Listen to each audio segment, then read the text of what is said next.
Today, after the talk, we'll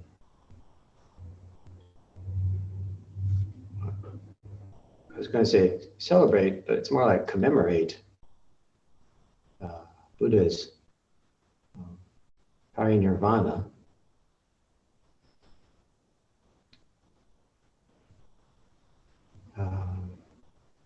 It's maybe it's a little bit funny to make too much of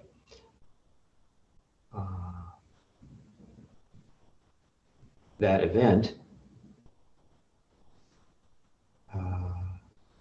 for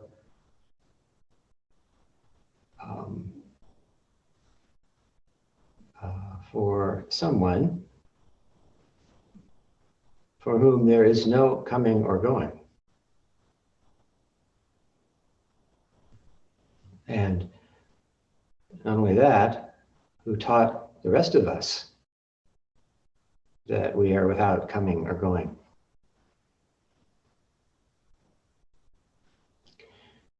So maybe in that sense, it is kind of paradoxically celebratory. So I hope you'll hang around for that. Not a whole lot of you out there, it looks like. So there's plenty of room.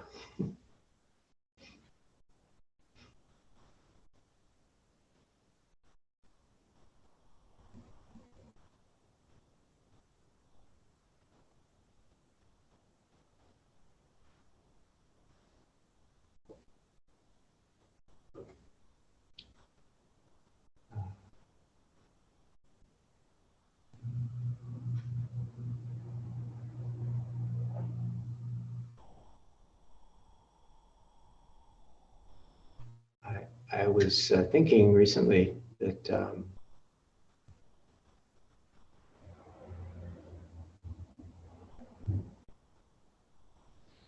well, one thing I was thinking about was our emptiness teachings, which from a certain point of view is like the quintessence of Buddha Dharma. And I was thinking that maybe especially in Zen, people hear about those teachings fairly soon.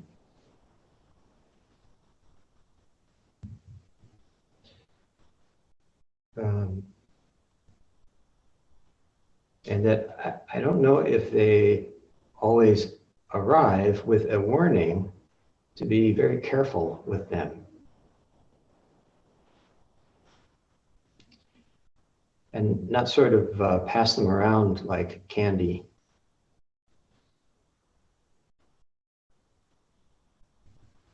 Or a, what's that thing called? The glass thing that you smoke dope? Anyway, which sometimes gets passed around. I know y'all don't know about any of that stuff. It's all right.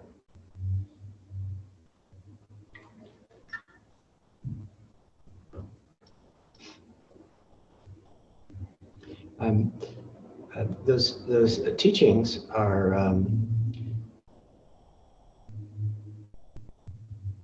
well, it's interesting. You know, we've been talking about in our study hour. We've mentioned the basic Buddhist hermeneutic, that is the basic interpretive principle for Buddha Dharma, particularly sutras and the like. Anybody remember that? The distinction between the explicit or established teachings and the teachings that need interpretation. And I think there is maybe has been and still is some disagreement about whether the teachings of emptiness are the one or the other. Are they nitartha or neyartha? Do they need interpreting, or are they straightforward just as they are?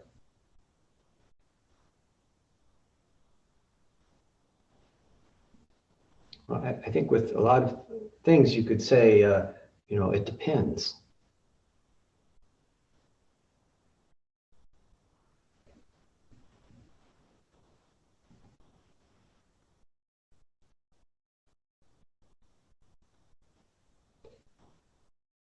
The teachings as expressed, for instance, in the Perfect Wisdom Sutras, well, they're pretty straightforward. And yet they are easily misunderstood.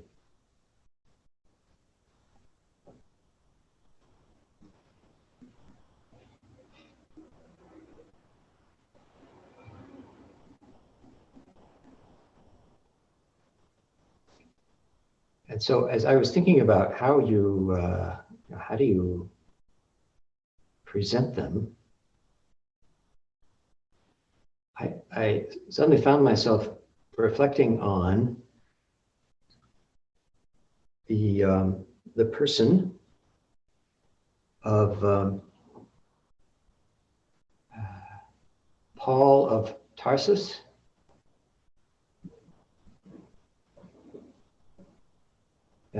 Known to some as Paul the Apostle, or Saint Paul, right? Familiar, yes?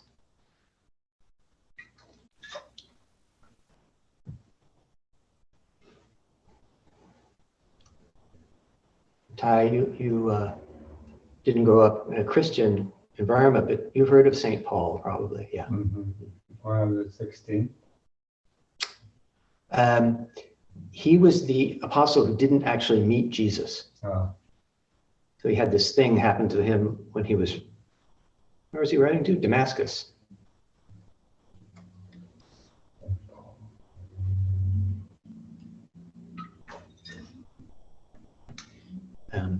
Anyway,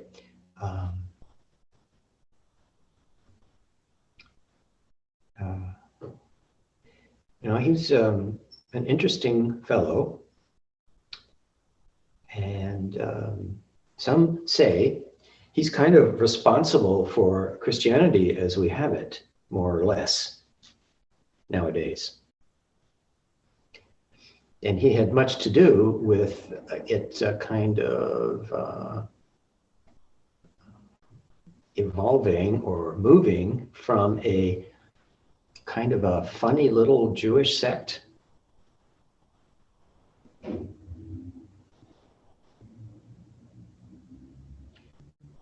into a global phenomenon.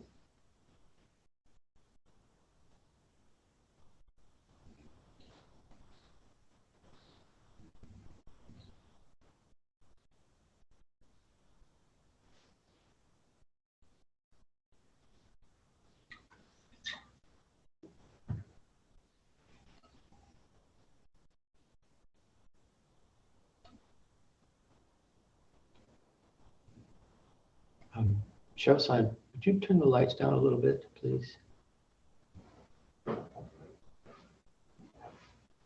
Do you want that closer to you? Hmm? Do you want the iPad closer? No, it's okay.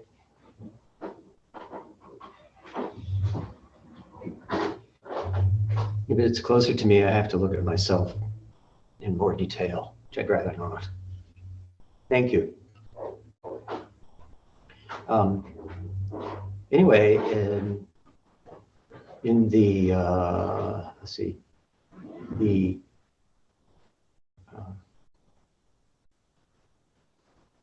first letter to the church at Corinth.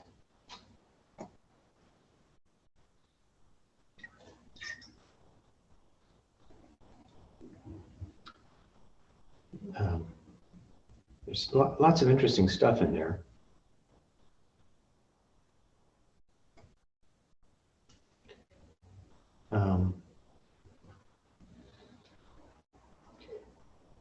But I think at various points, enthusiastic as Paul was about what he understood to be his mission, I think he also noticed that what he was doing was a little funny, and that he too had to be very careful about what he was doing.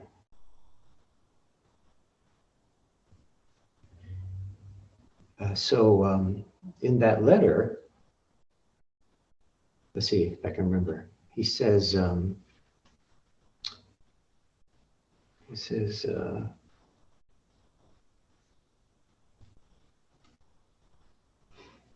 see, how's it go? It goes,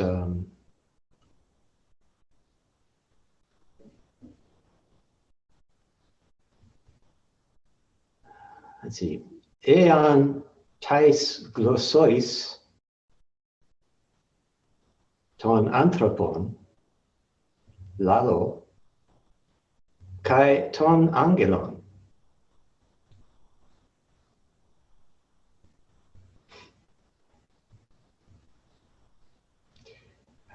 Agapen de me echo gegona chalkos echon symbolon lalazon.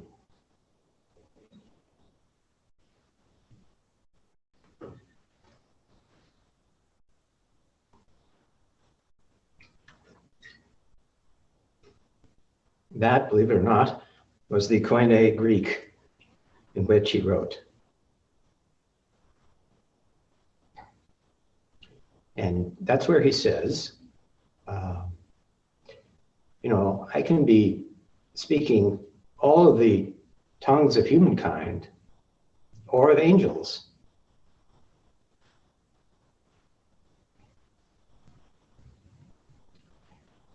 But without agape, I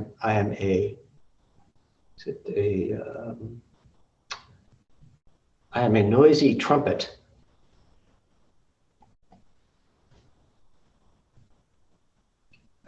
Or a clanging cymbal.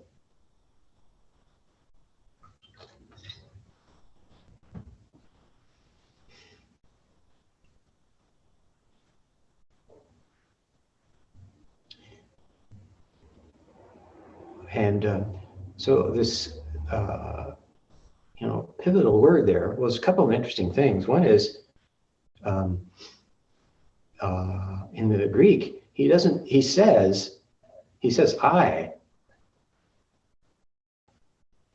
He doesn't say you or you guys. So I think, he recognized this danger. And if you look at some of his writings, some of his other letters, you have to wonder if he was always speaking with agape.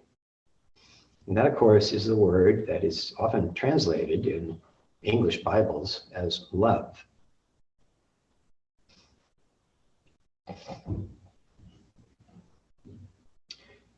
But somehow that word, it doesn't quite suit. And in the Latin, in the Vulgate, you have caritas. And once in a while you see that in the English, and that's translated sometimes as charity, which is even worse.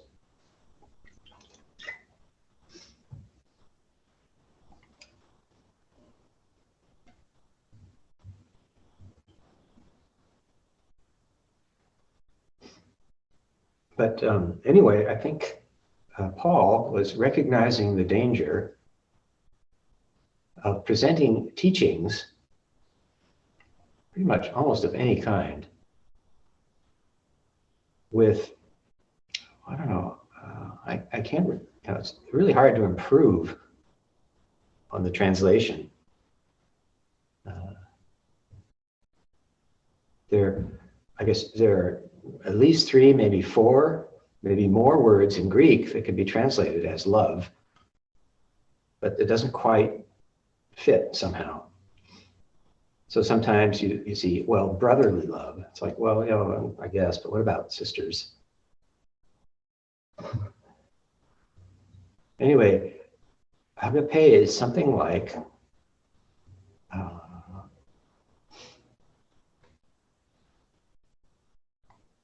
a sense of the other and the other's preciousness. Of course, that's too much of a mouthful to stick in a biblical passage, but it is something like that.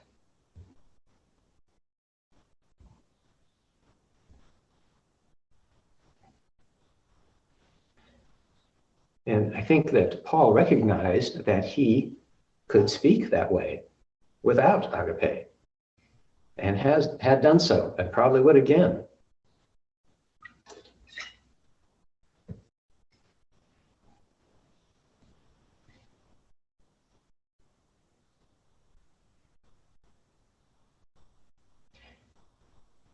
And even followers of the Buddha way, who have been gifted with the extraordinary and powerful teachings of emptiness, it's even more of a danger that because there's nobody there,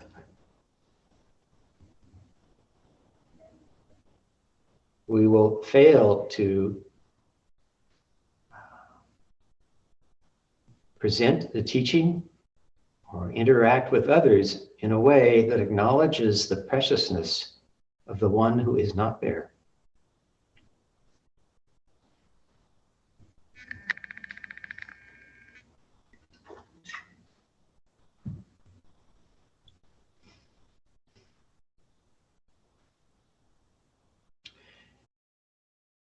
So I don't exactly know how you avoid that.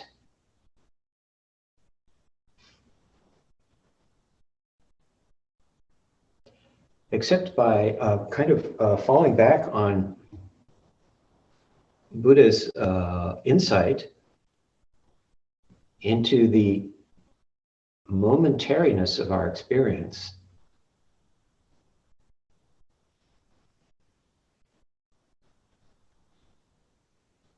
And how the solidity of this body-mind, the apparent solidity of this body-mind and this life is powerfully illusory.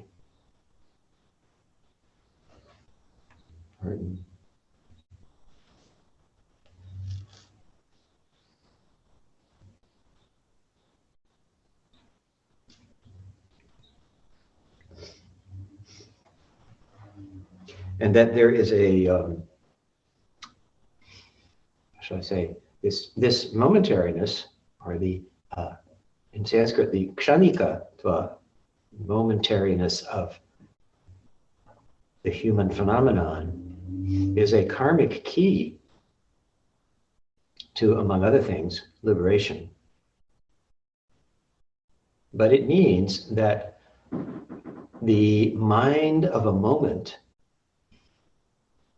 is non-trivial.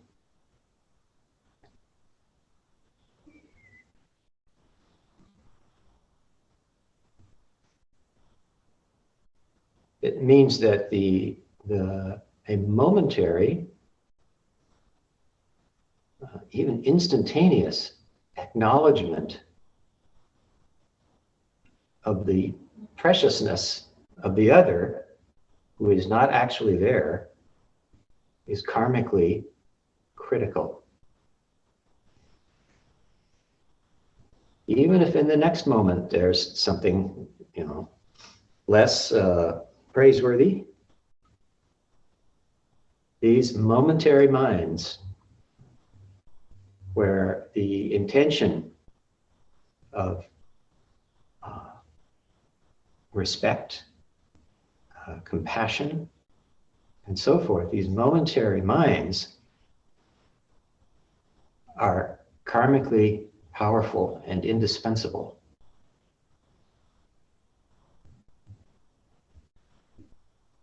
So the issue with that letter to the church at Corinth is one of, well, if Paul is saying, you know, I'm just clanging cymbals if I have not love.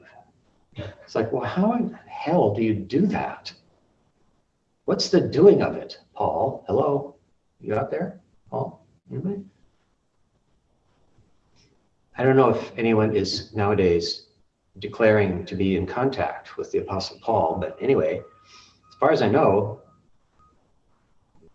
all we have of what he said is pretty much in that book. And I don't think he says, nor does Jesus, how do you do the love thing?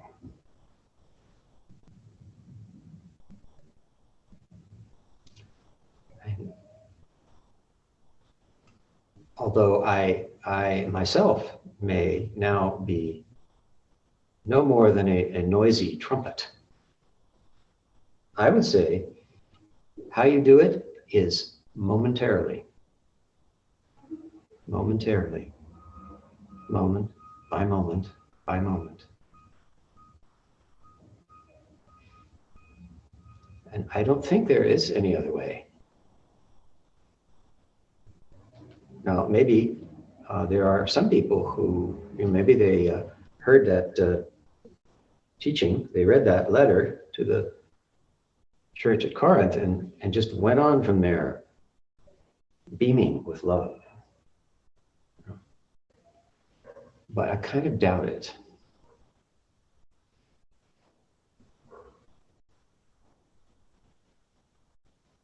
You see people sometimes say, well, look at Mr. Rogers or Mother Teresa. They were just, you know, it's like, yeah, I don't think so. I think you've actually sat them down and zeroed in on their experience. They would have to admit to the whole spectrum of a human heart, human emotional life.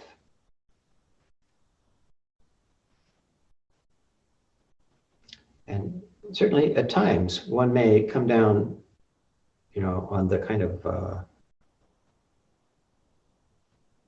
Valentine's Day pink end of the spectrum and maybe hang there a while, but eventually you'll swing back to the middle.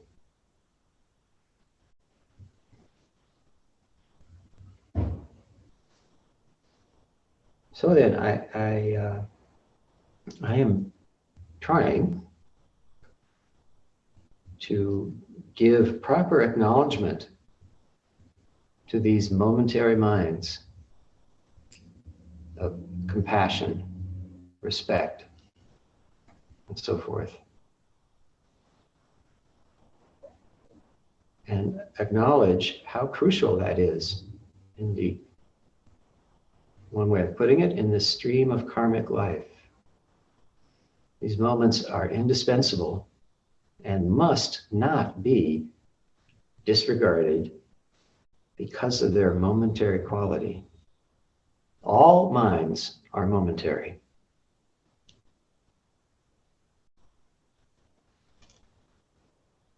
But even for an instant, to bring up the mind of compassion, the mind of respect, the mind that acknowledges the preciousness of the other who isn't there. This embodies the Buddha way.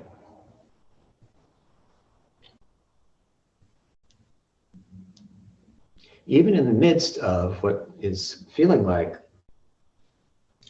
a kind of maybe an angry storm, even then, that storm is actually moments flashing by. And in the midst of that storm, like a lightning bolt, the mind of compassion can be summoned. just for that long. And yet, maybe everyone has seen how a single lightning bolt illuminates the whole world.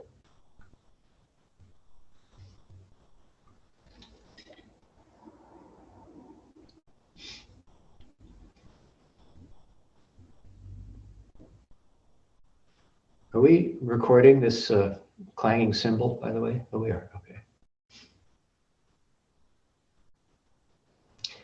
I asked that because maybe it will benefit someone someday down the road when this particular bodily manifestation is dust once again.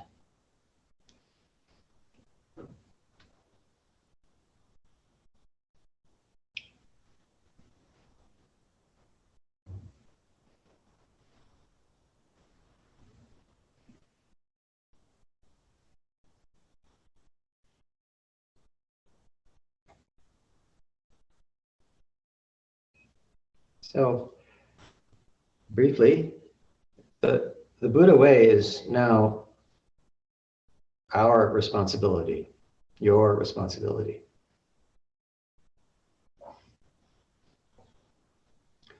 To keep the teachings alive and energized means they we need to have them at the ready.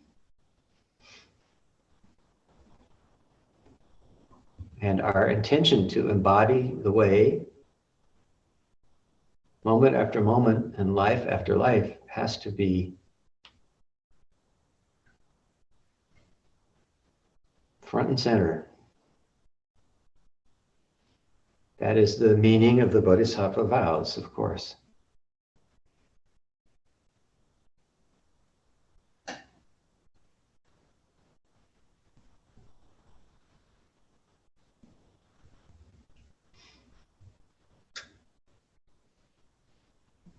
And that's why in the past, I don't know, couple of years, I began practice by dedicating the merit, whatever that is, to the liberation of every sentient being, and to praying that as long as there is space, as long as there are suffering beings, may I be among them again and again.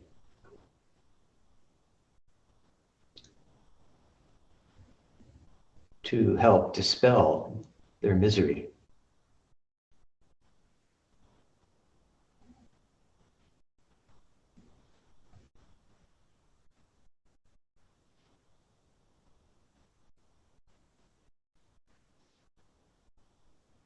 So I hope our old friend Paul found a way to let agape come to the fore.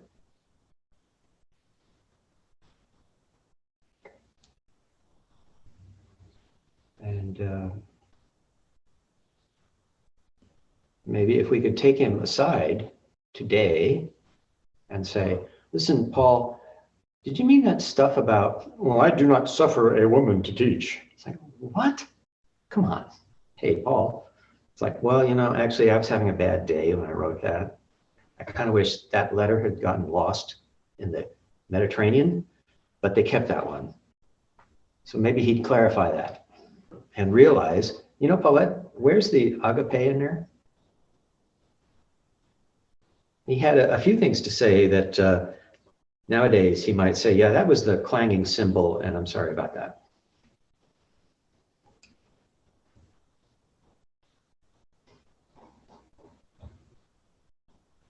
Also, I'm inclined to think that,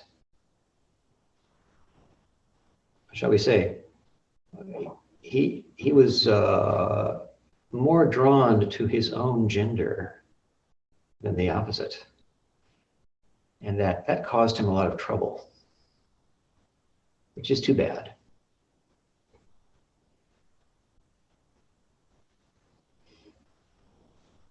That's just my theory.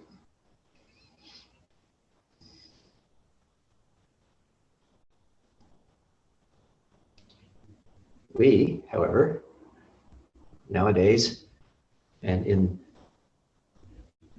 this department of the Buddha way, we not only suffer women to teach, we invite them.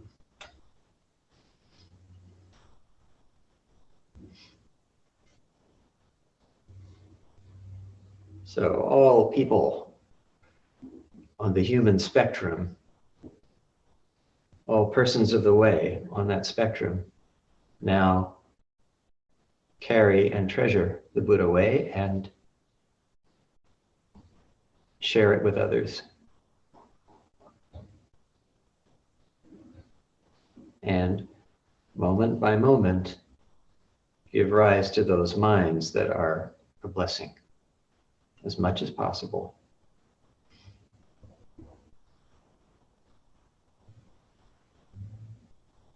And yes, we all have our bad days.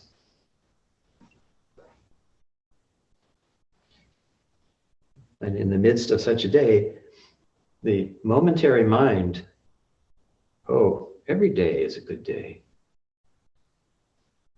is a flash of lightning.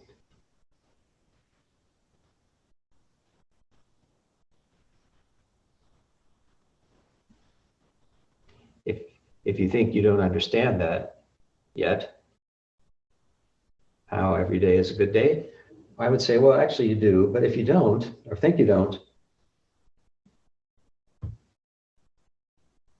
you can return to the hall, as the Zennis liked to say.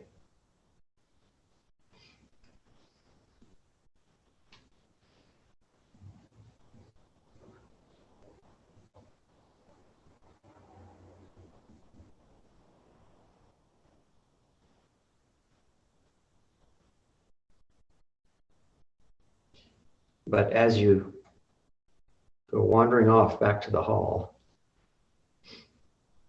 we will acknowledge the preciousness of you who aren't there quite.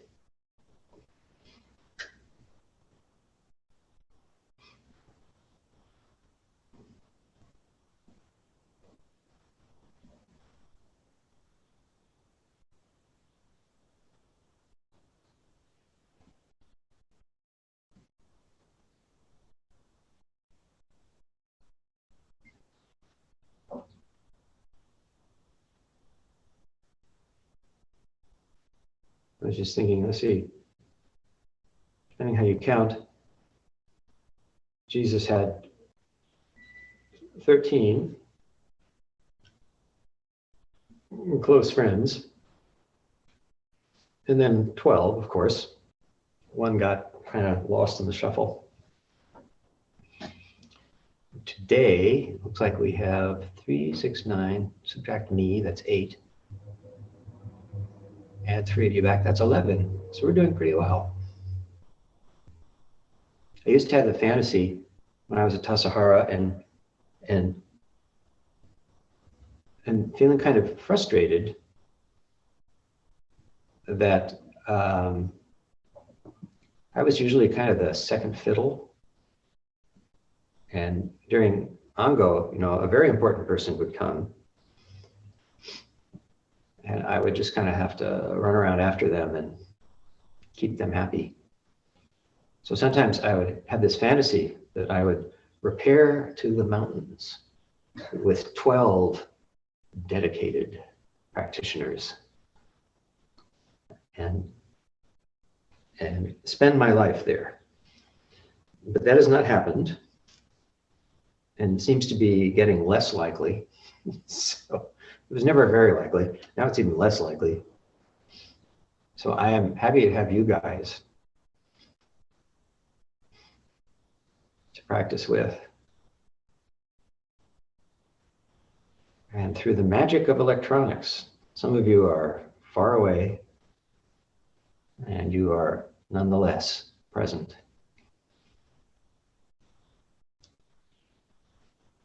I only recently learned that Brother Frank is actually in San Francisco. So welcome. Perhaps our paths will cross.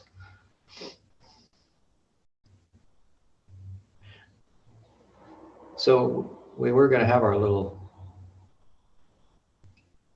farewell to Shakyamuni, but maybe, do people have a question or comment today?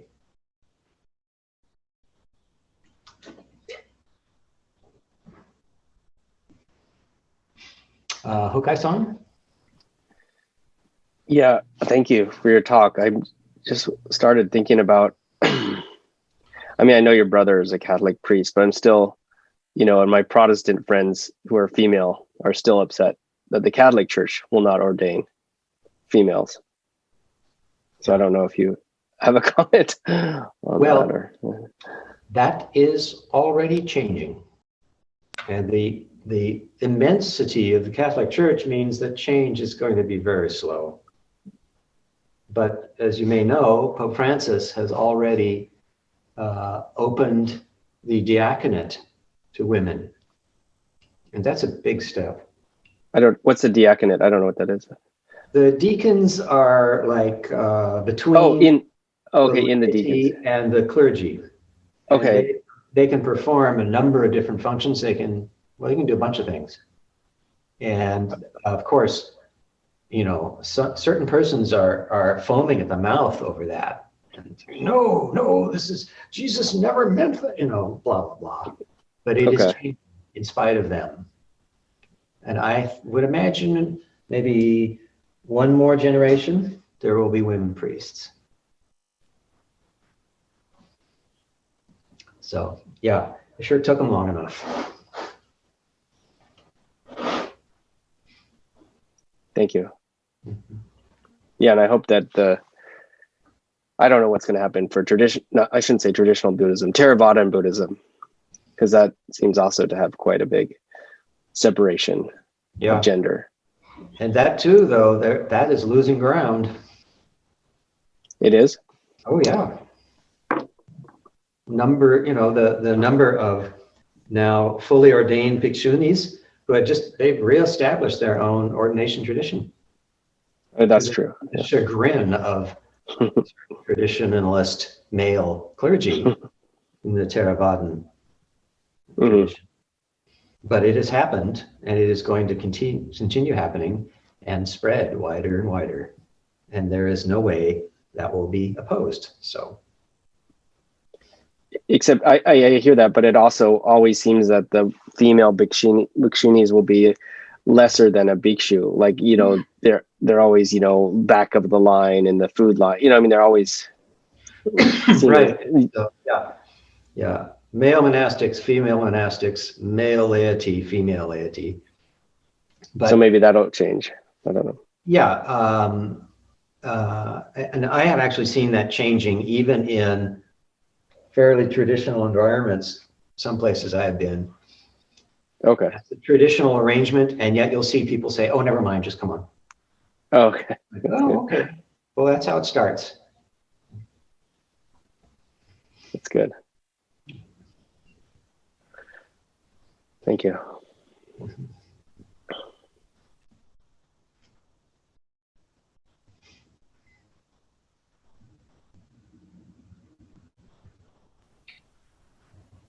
Something a little bit related.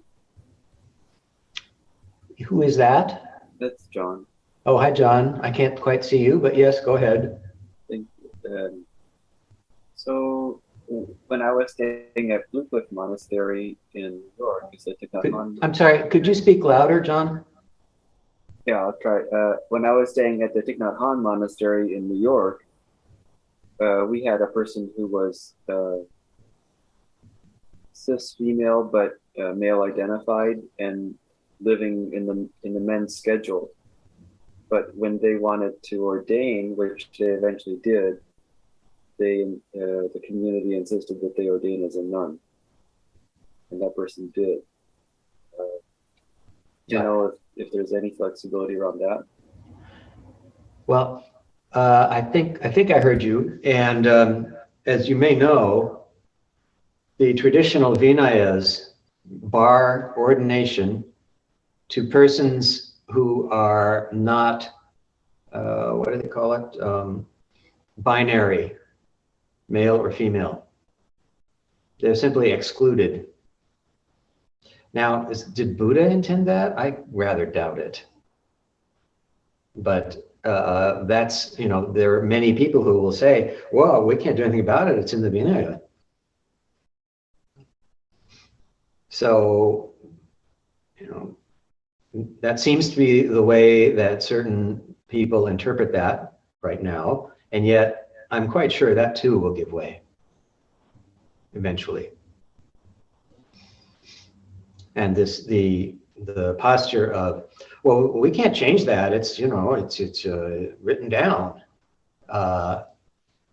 You know, eventually that will lose ground. It's already losing ground in some respects, and it will continue to do so. And, you know, someone always remembers that Buddha said,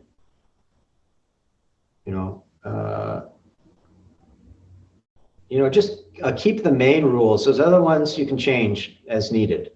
And then he died.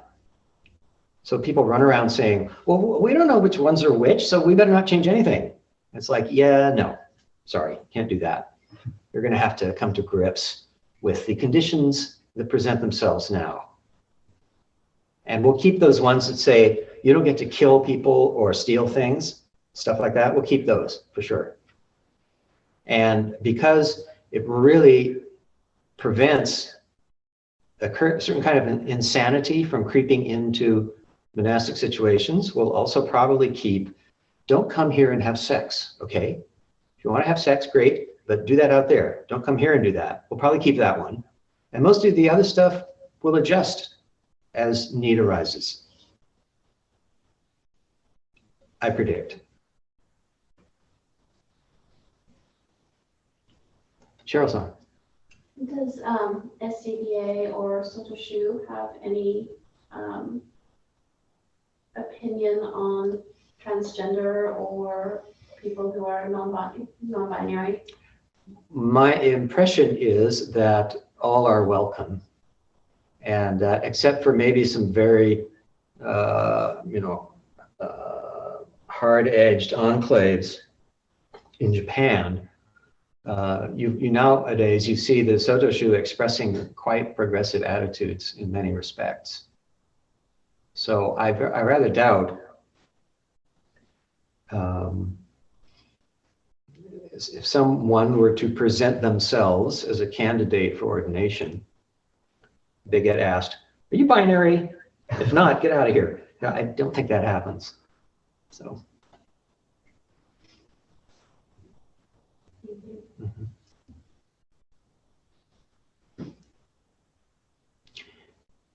Well, I hope maybe some folks can stay for the ceremony. It's just the usual thing.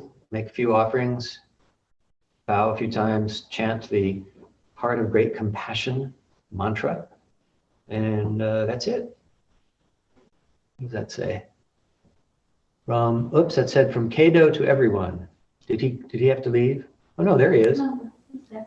No, I just put the chat in the chat. Oh, thank you. Okay, all right. So that Great Compassion mantra is in there in the chat if y'all want to join in. Okay, have a good weekend and have a good President's Day. Thank God we can say, yay, President's Day with a different feeling now, or at least I can.